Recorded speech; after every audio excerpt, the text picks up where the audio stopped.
사도행전 네 번째 시간입니다. 오늘은 복음 전파의 확장과 거세지는 핍박에 관해서 살펴보겠습니다. 사도행전 3장부터 5장까지를 다루게 됩니다. 걷지 못하는 사람을 치유하게 됩니다. 걷지 못하는 사람을 보고 베드로가 말합니다. 은과 금은 내게 없거니와 내게 있는 것을 내게 주노니 나사렛 예수 그리스도 이름으로 일어나 걸으라. 이에 걷지 못하는 사람이 뛰어서서 걷게 되었습니다. 이것은 이사야 35장 6절의 성취이죠. 그때에 저는 자는 사슴같이 뛸 것이며, 이러한 일은 메시아가 올 때, 그 구원의 시대에 성취된다고 기대된 현상인데, 베드로를 통해서 발생했습니다. 자, 이것이 메시아 표적에 해당함은 예수님께서 말씀하신 바이기도 합니다. 누가복음 7장 22절 보면 요한에게 가서 맹인이 보며 못 걷는 사람이 걷는다는 것을 알려라 했습니다. 세례 요한은 예수님이 오실 메시아인지 질문을 했고 예수님은 메시아가 오면 행해질 그런 기적들이 지금 발생하고 있다. 이렇게 알리라고 했습니다. 못 걷는 사람이 걷는 것, 이것은 음,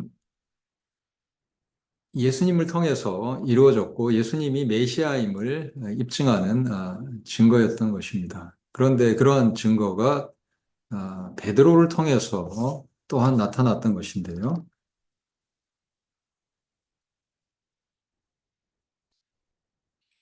베드로는 자신의 능력으로 이러한 일을 행했다고 하지 않습니다. 자신의 능력으로 한 것이 아니라 예수님의 이름으로 행해졌다고 설교하게 됩니다. 베드로는 우선 예수께서 죽음으로부터 부활하셨다는 것을 전합니다. 너희가 거룩하고 의로운 일을 거부하고 도리어 살인한 사람을 놓아주기를 구하여 생명의 주를 죽였다. 그러나 하나님이 죽은 자 가운데서 그를 살리셨으니 우리가 이 일의 증인이라. 부활을 전합니다. 그리고 걷지 못하는 자가 치유된 이유에 관해서 알려줍니다. 그 이름을 믿음으로 그 이름이 너희가 보고 아는 이 사람을 성하게 하였느니 예수로 말미암아 난 믿음이 너희 모든 사람 앞에서 이같이 완전히 낫게 하였느니라. 지금 걷게 된 사람은 이 예루살렘 사람들이 널리 아는 그런 사람이었습니다. 그가 걷지 못하는 사람이었다는 것은 모두가 아는 사실이었는데 이렇게 걷게 되니 도대체 이런 기적이 어떻게 발생했는가 사람들은 궁금했을 것입니다. 베드로는 예수 이름으로 이 사람이 걷게 되었다. 이것은 베드로의 능력으로 행해진 것이 아니라 예수님의 능력으로 일어난 기적이다. 예수께서 메시아임을 입증하는 기적이다. 라고 전한 것이죠. 이어서 베드로는 회개하라고 전합니다. 아, 회개를 하면 죄사함을 받게 되고 또 예수를 하나님께서 보내실 것이다. 이때 예수님은 예수님의 영인 성령을 가리키겠죠. 회개하면 죄사함 받고 성령을 받게 될 것이다. 라고 전한 것입니다. 그리고 예수님이 누군지 구약을 통해서 증언합니다.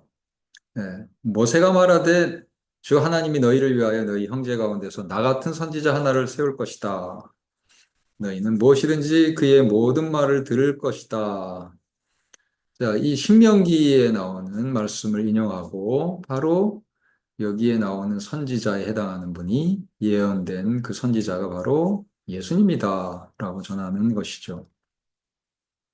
신명기 18장 15절 말씀인 것입니다. 나와 같은 선지자 하나를 일으키시리니 너희는 그의 말을 들을지니라 했습니다. 자, 예수님이 바로 신명기에 나오는 모세와 같은 선지자이다.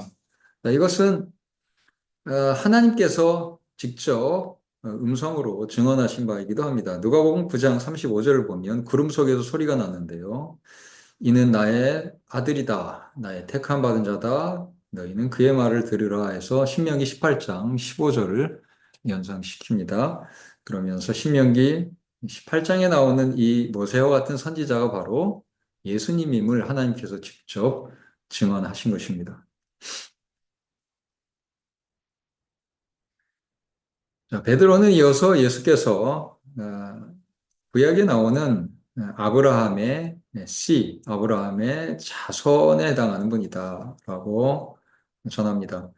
너희는 선지자들의 자손이요 또 하나님이 너희 조상과 더불어 세우신 언약의 자손이다. 아브라함에게 이르기를 땅 위의 모든 족속이 너의 씨로 말미암아 복을 받으리라 하셨으니. 자, 이것은 창세기 22장 18절의 인용이죠.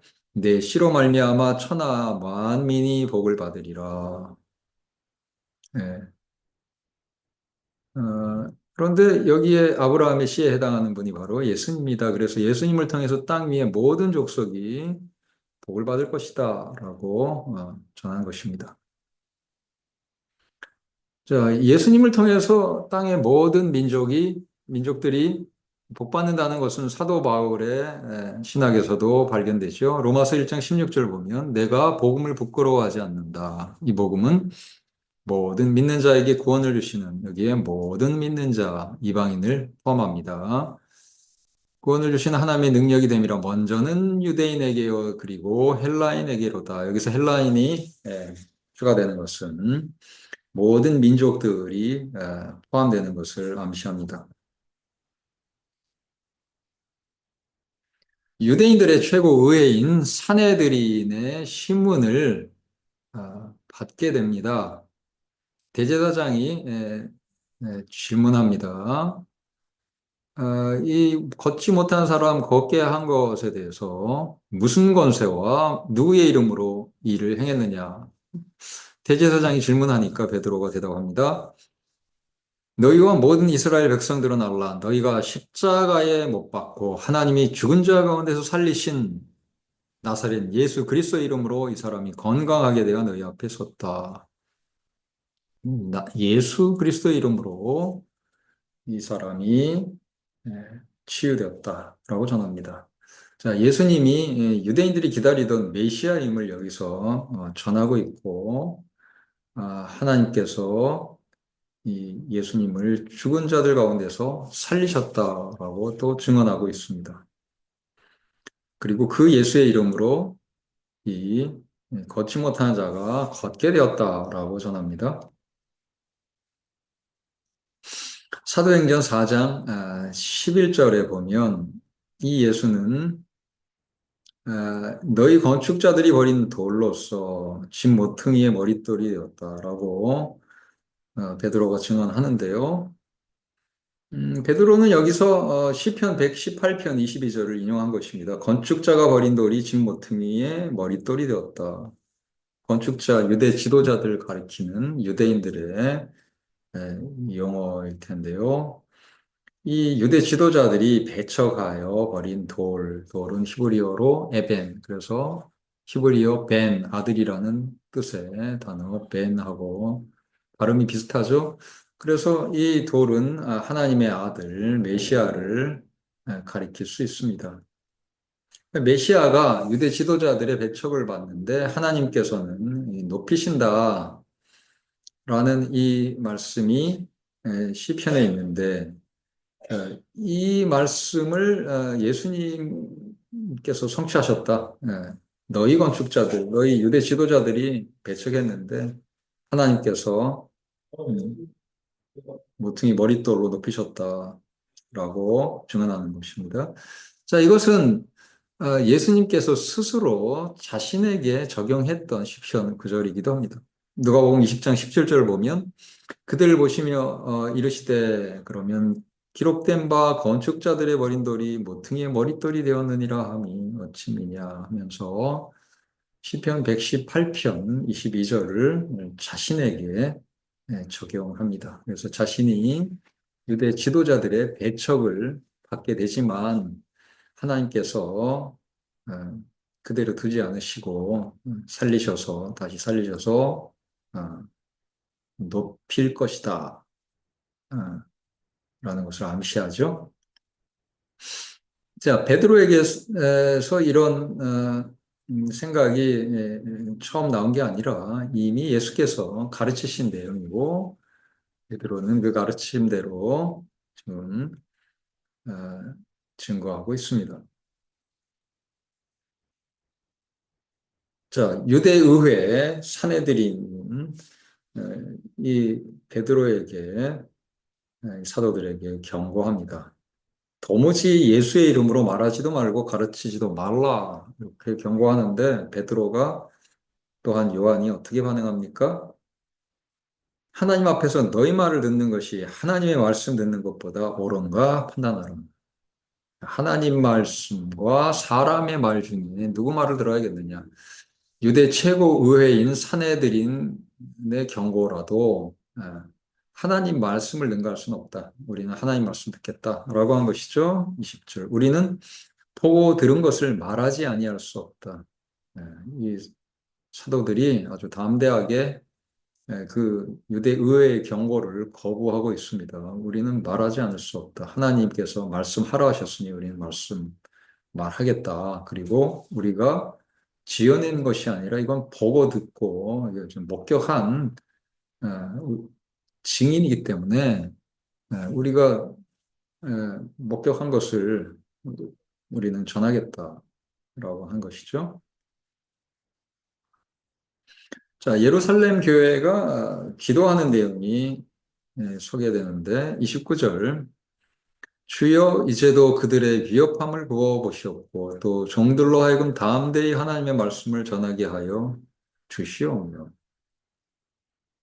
손을 내밀어 병을 낫게 하시옵고 표적과 기사가 거룩한 종 예수의 이름으로 이루어지게 하옵소서.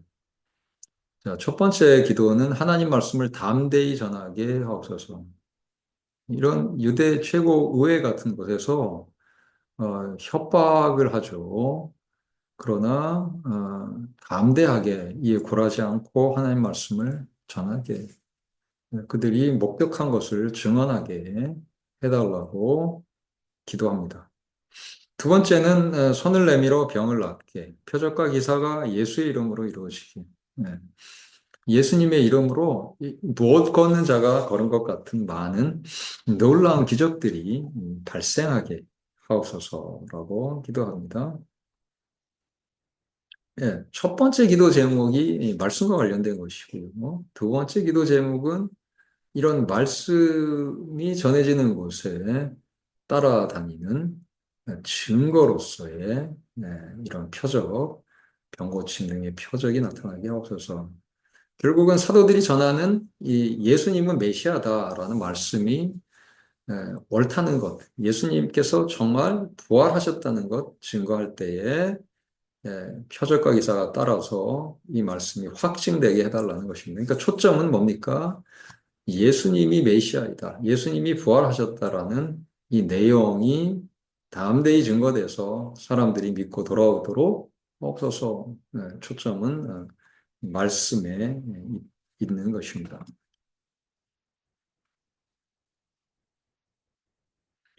자, 예루살렘 교회에 코이노니아가 발생하는데요. 그 내용은 4장 32절을 보면 믿는 무리가 한 마음과 한 뜻이 되었습니다. 모든 물건을 서로 통용했고요. 자기 재물을 조금이라도 자기 것이라 하는 이가 없었다고 합니다. 자, 여기에 재물이 통용됐다는 것인데요. 그 내용이 34절부터 좀 더 구체적으로 나와요. 그 중에 가난한 사람이 없으니 이는 밭과 집이 있는 자는 팔아 그 판 것의 값을 가져다가 사도들 발 앞에 두고 사도들은 각 사람의 필요를 따라 나눠줬습니다. 즉 가난한 사람들에게 나눠줬습니다. 여기에 팔아서 내놓은 것이 밭과 집이었던 것입니다. 밭을 판 값, 집을 판 값이었습니다.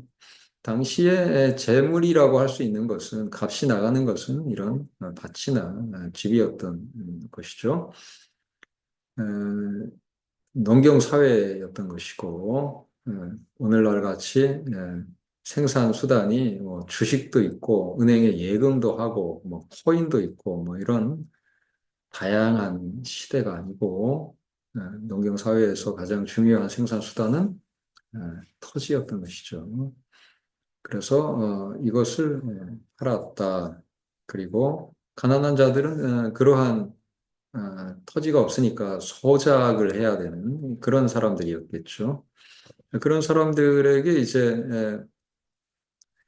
이 밭을 판 사람들이 돈을 내놓으면 사도들이 그것을 가난한 사람들에게 주면 그들은 밭을 살 수가 있었겠죠. 그러면 자신의 밭을 가진 자영농들이 늘어나는 것입니다.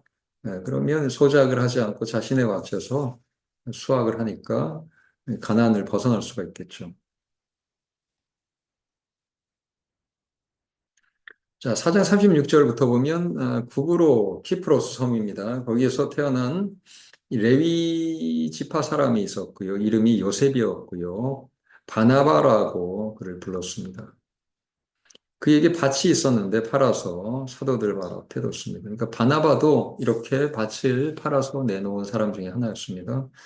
여기 이 사람이 레위인이라는 것을 보면 레위인은 이 토지를 가질 수 없는 사람이죠. 그런데 이 사람에게 토지가 있었던 것입니다. 이 레위인이 토지를 가지면 불법인데 가지고 있었던 것. 그렇다면 이 토지를 처분한 것은 율법을 이제 준행하는 회개를 하게 된 것입니다. 이처럼 구약의 이 토지법이 어겨지는 사회에서 초대교회는 구약의 토지법을 지키는 회개를 했고 이것을 통해서 가난한 자들을 도울 수 있었던 것입니다. 사랑의 실천을 할 수 있었습니다. 자, 민수기 18장 24절을 보면 이스라엘 자손이 여호와께 거제로 드리는 11조를 레위인에게 기업으로 주었으므로 내가 그들에게 대하여 말하기를 이스라엘 자손 중에 기업이 없을 것이라. 자, 이 기업은 토지를 가리킵니다. 레위인들은 토지를 받지 않게 되고요. 뭘로 사냐면 다른 지파들이 내는 11조로 살게 되는 것입니다. 그런데 레위인인 이 바나바가 토지를 가졌다는 것은 이러한 토지법이 어겨지고 있었다는 것을 보여줍니다. 자, 아나니아와 삽비라도 토지를 팔아서 내놓게 되는데요. 5장 1절에 보면 소유를 팔았다 하는데 이 소유가 헬라어 그때마고요. 이 단어는 70인역에서 토지를 가리킨다는 것을 알 수 있습니다. 그리고 이 5장 문맥에서도 이것이 토지임을 알 수 있는데요. 3절에 가보면 땅값 얼마를 감췄느냐 한 것으로 볼 때 팔아서 가지고 온 것은 돈인데 판 것은 토지임을 알 수 있습니다. 8절도 베드로가 이르되 그 땅 판값이 이것뿐이냐라고 하죠. 그러니까 여기에 소유를 팔았다고 할 때 이 소유는 토지인 것입니다. 여기에 그때마 토지가 단수로 나오는데요. 이 토지 판값의 일부를 감추고 일부만 사도에게 내놓았고 이들이 소유한 토지를 전부 다 팔았다고 볼 근거는 없습니다. 토지를 그 기업으로 가질 수 있는 그런 부분이 있죠. 그래서 여호수아 때 이 토지가 분배되고 이스라엘 이 레위 지파 빼고 나머지 지파는 토지를 분배받습니다. 그래서 토지를 모두가 소유하게 되는 사회가 된 것인데 이 토지를 못 가진 사람이 생기고 그리고 이 토지가 많아지는 사람이 생기면서 이 토지법이 깨어지게 된 겁니다. 이 토지가 없는 사람이 생기는 걸 방지하려고 신현법을 만들어서 신현이 되면 토지의 원 소유주에게 그 토지가 반환되게 하나님께서 장치를 마련하셨고 또 이렇게 토지를 신현이 돼도 돌려받지 않는 방식으로 영구매매하는 그런 방식으로 토지 거래를 하는 것을 금하셨습니다. 그런데 이런 법을 어기고 토지 거래를 하게 돼서 토지 없는 사람이 생기고 토지가 많은 사람이 생긴 거죠. 그러니까 아나니아는 이 토지를 많이 가진 사람이었을 겁니다. 그리고 그 중에 일부를 처분해서 내놨을 텐데 또한 그 일부를 숨긴 거죠. 그리고 일부만 사도에게 내놓은 것입니다. 이것이 문제가 된 것입니다. 일부만 처분한 것은 문제가 안 될 수 있어요. 그가 가질 수 있는 기업 분량은 가지고 그리고 나머지만 팔았을 경우 문제가 되지 않죠. 그러나 그 판값을 일부만 내놓고 전부 내놓은 것처럼 속인 것은 문제가 됩니다. 자, 토지를 영구매매하지 말라는 것은 레위기 25장 23절에 있어요. 토지는 다 하나님의 것이다. 그래서 영구히 팔지 말라는 것은 영구매매하지 말라는 거고, 그러면 뭐가 가능하냐면 임시매매는 가능합니다. 그것은 신년 때까지. 임시매매의 토지값은 신년 때까지 빌려주는 임대료가 되는 것이요. 신년이 많이 남을수록 토지 값은 높아지고 신년이 1년밖에 안 남았다. 그러면 1년치 임대료만 내고 토지 거래를 하는 것이죠.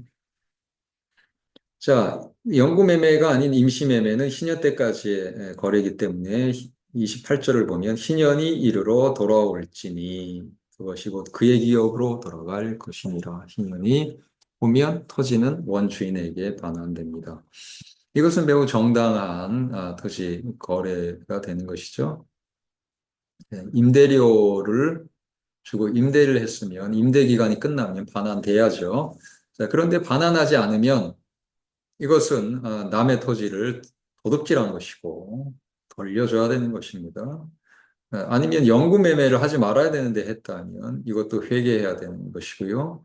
자, 이런 토지법을 지키려면 신현법을 또한 지키려면 아나니아와 삽비라는 토지를 팔아야 했던 것입니다. 그런데 베드로는 그들이 주의 영을 시험하려 한다고 지적합니다. 주의 영을 시험하는 것이 도대체 무엇일까요? 자, 이것은 불순종을 가리킨다는 것을 민수기 14장에서 확인할 수 있습니다. 이같이 10번이나 나를 시험하고 내 목소리를 청종하지 아니한 그 사람들은 이 광야 세대가 하나님을 시험하고 하나님의 목소리를 청종하지 아니하였다 합니다. 자, 그러니까 시험하는 것과 하나님의 말씀을 청정하지 않은 것이 비슷하게 평행되어 있다는 것은 이 두 가지가 같은 의미라는 것을 보여주죠. 그러니까 하나님을 시험한다는 것은 하나님 말씀에 불순종하는 것입니다. 청정하지 않는다, 듣지 않는다는 것은 이 히브리어에서 샤마 이것은 듣는다는 뜻도 되지만 순종한다는 뜻도 되죠. 그래서 순종하지 않는다는 뜻으로 쓰였고 그것을 다른 말로 시험하다라는 용어로 또한 쓰는 것을 볼 수 있습니다. 그래서 성령을 시험한다는 것은 성령의 명령에 불순종한다. 성령께서 회개하고 토지를 팔아서 어, 가난한 자에게 줄 수 있도록 그 토지가 돌아가야 될 원주인이 지금 토지를 못 돌려받아서 가난하게 소장농이 되지 않았느냐 돌려줘야 하니 팔아서 사도들에게 내놓으면 사도들이 가난한 자 찾아서 그에게 줄 것이다. 자, 그러한 성령의 명령에 불순종한 것이죠. 이것이 죄가 된다는 것이죠. 자, 예루살렘 교회의 모습을 보면 표적과 기사가 많이 일어났습니다. 못 걷는 자가 걷게 되는 일, 그런 치유 사역이 많이 일어났고 또 믿고 주께로 돌아오는 자가 많았습니다. 교회가 성장했습니다. 그리고 16절에 보면 병든 사람과 더러운 귀신에게 괴로움 받는 사람을 다 데리고 와서 다 나음을 얻었다. 예, 귀신 쫓아내는 그 사역이 있었고 병자 치유 사역이 또 발생했습니다. 그래서 예루살렘 교회는 이 가난한 자들에게 예, 터지를 잃은 가난한 자들에게 터지가 돌아가서 그들이 소장농으로부터 이제 자영농으로 바뀌어서 가난의 문제를 해결할 수 있는 그런 모습과 함께 표적 기사가 많이 발생하고 또 예수 믿는 사람이 점점 많아지는 그런 모습을 보였습니다. 자, 사내들인이 사도들을 다시 잡아다가 이 공회 앞에 세웁니다. 이 예루살렘 최고 의회에 다시 이제 끌려가는데 대제사장이 묻습니다. 29절 베드로와 사도들이 대답하여 이르되 사람보다 하나님께 순종하는 것이 마땅하니라.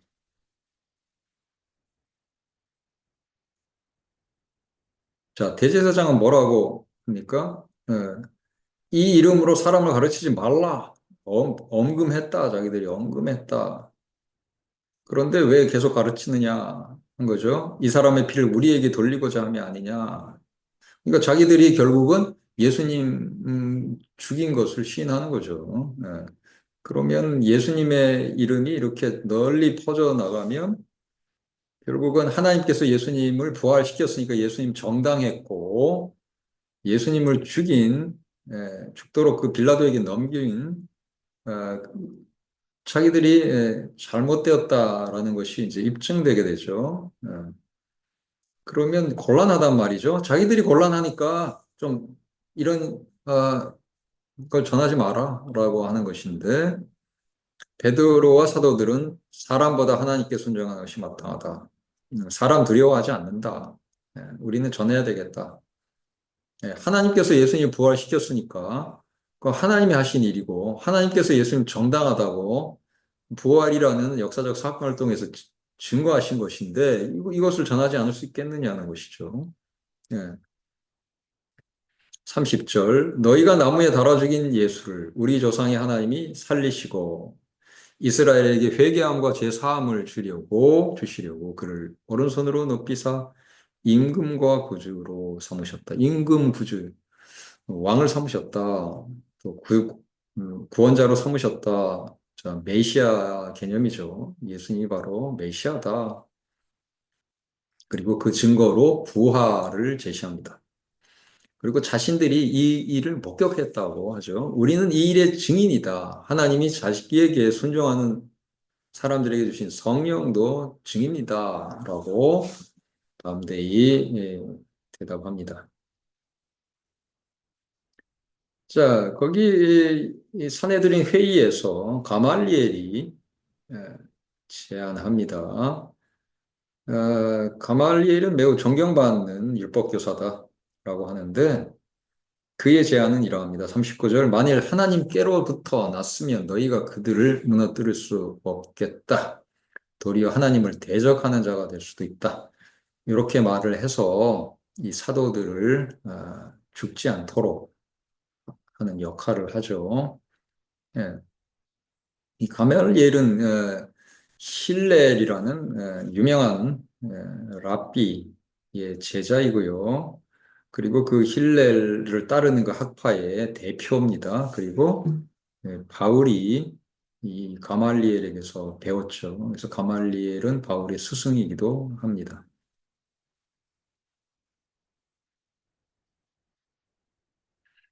자, 이제 문제를 풀어보겠습니다. 첫 번째 문제입니다. 어, 걷지 못하는 자를 걷게 하는 이 놀라운 기적, 메시아가 등장하면 할 수 있는 그런 기적이 이 베드로를 통해서 나타났을 때 사람들은 어떻게 반응합니까? 베드로가 도대체 누군가? 이 사람이 혹시 메시아인가? 뭐 이렇게 주목할 수도 있을 텐데요. 이 베드로와 요한이 반응을 이렇게 합니다. 우리의 개인의 권능과 경건으로 이 사람을 걷게 한 것처럼 왜 우리를 주목하느냐? 우리의 능력이나 경건이 아니다.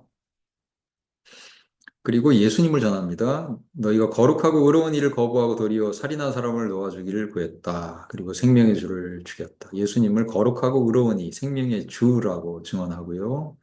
그리고 하나님께서 이 예수님을 죽은 자 가운데서 살리셨다. 그러니까 하나님께서 예수님을 부활시켰다는 것은 예수님께서 참으로 에, 부당하게 죽임을 당했다라는 것을 알려주는 것이죠.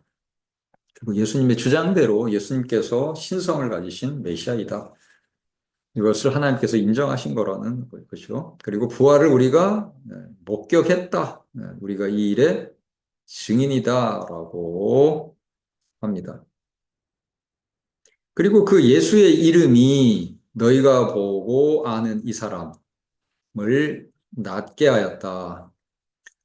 우리의 이름, 우리의 능력이 아니라 예수의 이름으로 이 사람이 나왔다. 그리고 원인을 베드로와 요한에게서 찾는다면 예수로 말미암아 난 믿음, 그 믿음이 예, 이 사람을 온전히 낫게 했다. 그러니까 베드로와 요한은 예수님을 믿는 믿음을 가지고 있을 뿐이에요. 그러니까 궁극적인 원인은 예수님이지 베드로, 요한이 아니다라고 어, 증거합니다. 자, 두 번째 문제. 예수님의 칭호들이 사도행전에 나오는데 어떤 칭호인지 살펴봅시다. 20절에 그리스도라는 칭호가 나옵니다. 3장 22절에는 나 같은 선지자, 즉 모세와 같은 선지자, 바로 신명기가 예언하는 모세와 같은 선지자가 바로 예수님이다. 이게 증거되죠. 자, 3장 25절에서는 너의 씨, 아브라함의 씨가 언급되는데 이 아브라함의 씨에 해당하는 분이 예수님이다 알려줘요. 이 아브라함의 씨로 말미암아 천하 만민이 복을 받는다고 했는데 예수님을 통해서 이제 천하 만민이 복을 받게 될 것이다. 이렇게 증언하고 있습니다. 세 번째 문제입니다. 유대 의회가 경고했는데 사도들이 어떻게 반응합니까? 무슨 권세와 누구 이름으로 이 일을 행했느냐 하니까 베드로는 너희가 십자가에 못 박고 하나님이 죽은 자 가운데서 살리신 나사렛 예수 그리스도의 이름으로. 자, 예, 사도들 자신의 권세가 아니라 예수님의 권세, 예수님의 이름으로. 이름은 권세와 관련이 있죠. 예수님의 권세가 이 사람을 낫게 했다. 결국은 예수님은 그런 걷지 못한 자를 걷게 하시는 능력, 권세를 가지신 분이다. 메시아다라고 증언한 것입니다. 그런데 그런 메시아를 너희는 십자가에 못 박지 않았느냐? 그런데 하나님은 예수님을 죽은 자 가운데서 살리셨다. 하나님께서 옳겠느냐? 십자가에 예수님을 못 박은 너희가 옳겠느냐? 누가 옳으냐? 라는 것이죠. 하나님이 옳다. 아, 그렇게 대답을 하게 된 것이죠. 자, 4장 18절을 보면 예수 이름으로 말하지도 말고 가르치지도 말라 했지만 베드로와 요한은 사람 말 듣는 것이 옳으냐, 하나님 말씀 듣는 게 옳으냐. 자, 하나님 말씀은 부활을 통해서 그 확증이 된 예수님은 메시아다라는 메시지죠.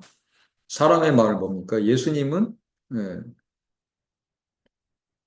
메시아가 아니다. 예, 거부하고 신성 모독자다 해서 로마에 넘겨서 십자가에 못 박아 죽게 했죠. 그때 유대인의 왕이라는 팻말이 붙였지만 이것은 로마 법정에서 역도라는 것이죠. 역도들의 우두머리다. 그래서 십자가에 못 박게 된 것입니다. 자, 그러면 하나님의 부활이라는 증거를 통한 하나님의 이 확증이 옳습니까? 아니면 이 사내들인 공의회에서 결의해서 예수는 신성 모독자다 아니면 빌라도 법정에서 예수는 어, 유대인들의 왕 로마에 반역하는 자들의 우두머리다 하는 판단이 옳습니까? 어떤 판단이 옳습니까? 하나님 판단이 옳지요. 야, 사도들은 우리가 보고 들은 것을 말하지 않을 수 없다. 보고 들은 건 뭐겠습니까? 예수님의 부활이죠. 이 부활을 증거하지 않을 수 없다. 이건 하나님의 메시지 아니냐? 하나님이 아니면 누가 이 죽은 자를 살리시겠느냐? 예, 우리는 말아야 되겠다라고 대답합니다. 초기 교회의 특징들을 살펴봅시다. 모든 물건을 서로 통용했죠. 그리고 부활을 증거했습니다. 그래서 사랑의 실천이 있었고요. 또 예수님의 부활이 역사적 사건임을 확실히 믿고 증거했습니다. 목격자들이 있었고 그것이 증거되었고 그리고 무리가 큰 은혜를 받았습니다. 충만한 은혜가 있었던 교회입니다. 예, 그래서 사랑이 물질적인 유무상통으로 가난한 자들을 도와주는 이런 물질적으로 도와주는 방식으로 나타났는데 밭과 집이 있는 자들이 팔아서 이런 가난한 자들을 돕는 방식이 시행된 것은 이들이 지금 율법을 어기면서 가지고 있던 부분을 회개하면서 불법 재산을 처분하여 회개하면서 또한 이루어지게 된 것입니다. 그래서 가진 자들이 하나님 앞에서 회개해서 하나님의 계명을 지키게 되어서 좋고 또 가난한 자들은 이제 터지를 갖지 못하고 소작을 하다가 이제는 토지를 가질 수 있게 돼서 가난에서 벗어날 수 있게 돼서 좋고 서로 좋은 방식이 취해진 것이죠. 자, 다섯 번째 문제입니다. 아나니아와 삽비라의 잘못은 무엇일까요? 예, 그들이 이 소유를 팔았습니다. 이건 토지를 판 것인데 그들에게는 아마 부당하게 지금 취득했거나 돌려주지 않아서 소유하고 있는 또 부당한 소유로서의 토지가 있었겠죠. 이것을 땅 값이라고 부르는 걸로 봐서 이들이 판 것은 토지인 것입니다. 그런데 이 토지를 이들이 많이 가지고 있었던 이유는 아마도 토지를 영구매매하지 말라는 이 계명을 어기고 토지를 영구매매했거나 아니면 희년이 돼서 돌려줘야 되는데 자신들이 임대한 그 토지를 돌려주지 않고 소유해버리는 그런 방식 둘 중에 하나일 것입니다. 어느 쪽이든 이들은 토지법을 하나님의 계명을 어긴 사람들인 것입니다. 이들이 뭐 조상으로부터 상속받았다고 할지라도, 이건 불법 재산이 상속된 그 부분은, 변함이 없죠. 그래서 그 자손이라도 나는 상속받았으니 정당하다 할 수 없고, 이것은 회개해야 되는 부분이죠. 그래서 내놓았는데, 문제는 속인 것이죠. 땅 판값이 이것뿐이냐 했더니 이것뿐이라. 이게 문제입니다. 주의 영을 시험하려 하느냐? 성령께서는 다 판 값을 다 내놓으라. 예. 그리고 그 처분한 그 부분이 자신이 가질 수 있는 부분이 아닌, 그러니까 희년이 돼도 안 돌려준 그 부분 또는 영구매매한 부당한 그런 취득분. 뭐 이런 부분에 대한 것일 텐데 그것을 일부 가지려고 한 거예요. 그러면 부당한 토지를 부당한 돈으로 바꿔서 속이고 가지겠다는 것인데 자 이것을 물었는데 또 거짓말을 한 것이어서 주의 영을 시험하려 하느냐라고 지적합니다. 어, 하나님을 시험한다는 것은 민수기 14장에서 하나님의 말씀을 듣지 않는 것, 불순종하는 것을 가리키는 용어이기도 합니다. 성령의 명령에 불순종한 것이 아나니아와 삽비라의 죄가 되는 것입니다. 거기다가 이제 거짓말까지 한 거죠. 하나님께서 그 거짓말을 듣고 속으실까요? 아니죠. 자, 오늘 공부는 여기까지 하겠습니다. 여러분, 수고하셨습니다.